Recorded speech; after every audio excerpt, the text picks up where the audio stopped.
You could switch them and it seems like no one would know. She had been half joking but also half serious.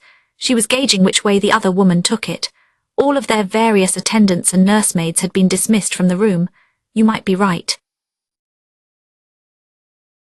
Could you take care of him, please? Her mother-in-law said. She picked up Ardu's child and removed his swaddling clothes, preparing to change his diaper. Meanwhile, Ardu accepted her brother-in-law and did the same, replacing his diaper with the one she had brought along. Each of them had just given birth. Each of them felt like she was missing a piece of her heart. Anshi's eyes held nothing as she looked at her own child. Nobody seemed to notice this because Anshi constantly kept a smile on her face, but she looked at Ardu's baby with genuine warmth. Perhaps she found her son's child lovable, even as her husband seemed hateful to her. Maybe that explained why she stayed silent, even when Arduo departed and returned to her pavilion, still holding Anshi's child. They traded the healthy, lively babies as if it were perfectly normal. Later, the child Arduo was raising passed away. Perhaps without that switch it would have lived. Arduo mourned the loss for she had come to love the child. She was also glad to know that her own offspring was still alive. Anshi's child had died unloved by its own mother. Its rightful place had been usurped by its nephew, all before it could even bewail its own fate. The death appeared to shake both Arduo and Anshi. The naughty little troublemaker had always given the serving women such headaches. Now he was grown up enough to sense it, but he was also young enough that he had to lash out somehow. A doctor was banished from the rear palace. Fate was a strange thing, though. That physician's adopted daughter was now her son's favorite. There were princesses from foreign lands, the daughter of Empress Jayakai's household, consort Lishu, the girl in question, and Suhari as well. Ardu hadn't brought Suhari along just for fun. Suhari might have her issues, but when it came to bloodline she was every bit as qualified as the others. If that had become known here it would have caused quite a commotion. Arduo chuckled again. It had been a promise between playful children. That is all it had been, and yet he was intent on trying to keep it. He hadn't been able to refuse a request from little Yue, the little moon. He had picked a flower from the vast garden behind the palace and made Yue a little brother. Why had he sent Yue to the rear palace as a eunuch? Was it a punishment for a promise that had been broken? Perhaps it was compassion, or perhaps a way of giving him more chances to see Arduo. Either way, Arduo took full advantage of the opportunity to tease the lovely eunuch each time she visited her. It was the most delightful thing for her. Ultimately she had been dismissed from her position as one of the 4 ladies, but now she lived in a villa and listened to him complain. She wished the bearded old grump could send someone a little younger to take his place.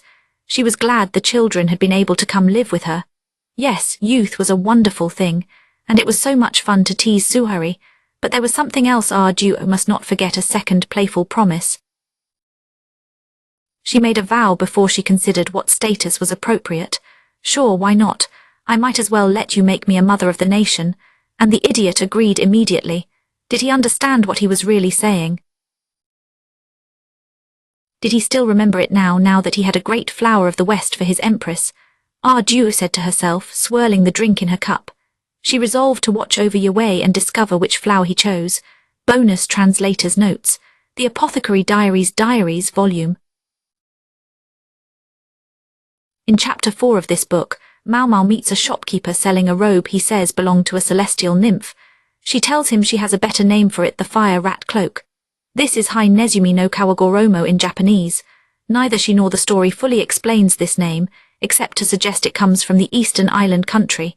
However, Japanese readers would recognize the expression. As Maomao observes, people have known about using rock-based fibers, like asbestos, to make fire-resistant garments since ancient times.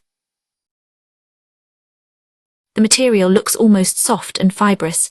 This has led some people to think it was the pelt of an animal, perhaps a rat. In Japan, the fire rat cloak became widely known through the tale of the bamboo cutter, also called Takitori Monogatari. It is one of the oldest and most famous folktales in the country. The story tells of an old man and his wife. They cut down a piece of bamboo and discovered a tiny girl named Kaguya.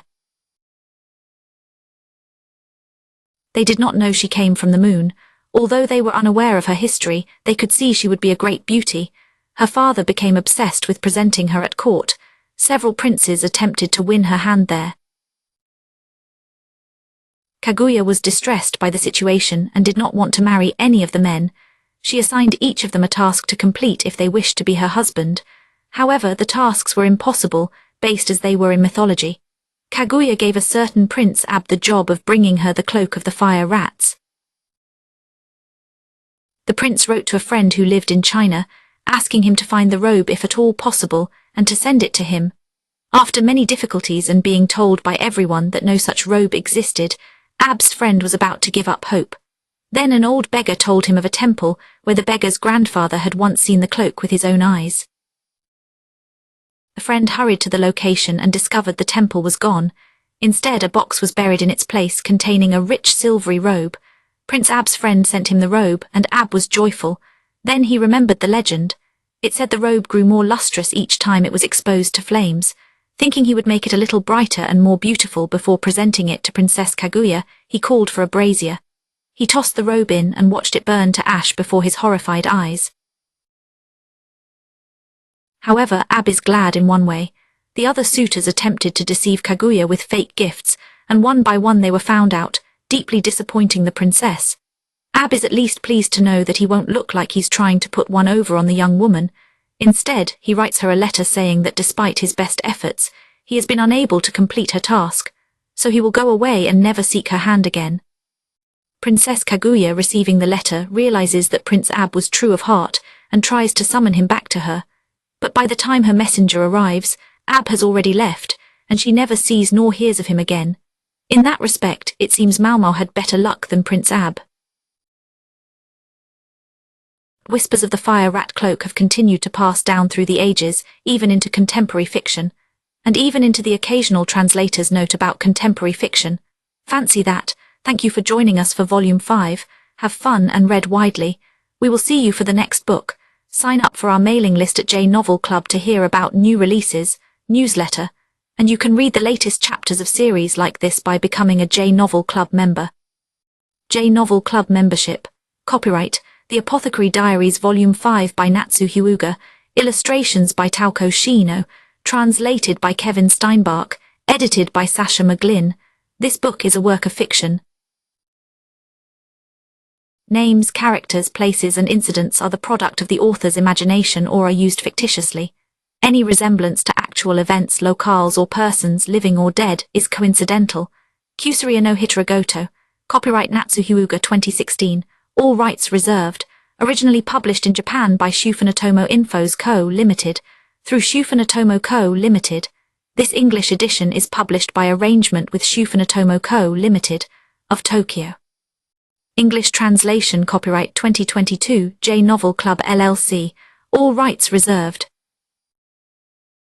In accordance with the U.S. Copyright Act of 1976, scanning, uploading, and electronically sharing any part of this book without the publisher's permission is unlawful piracy and theft of the author's intellectual property.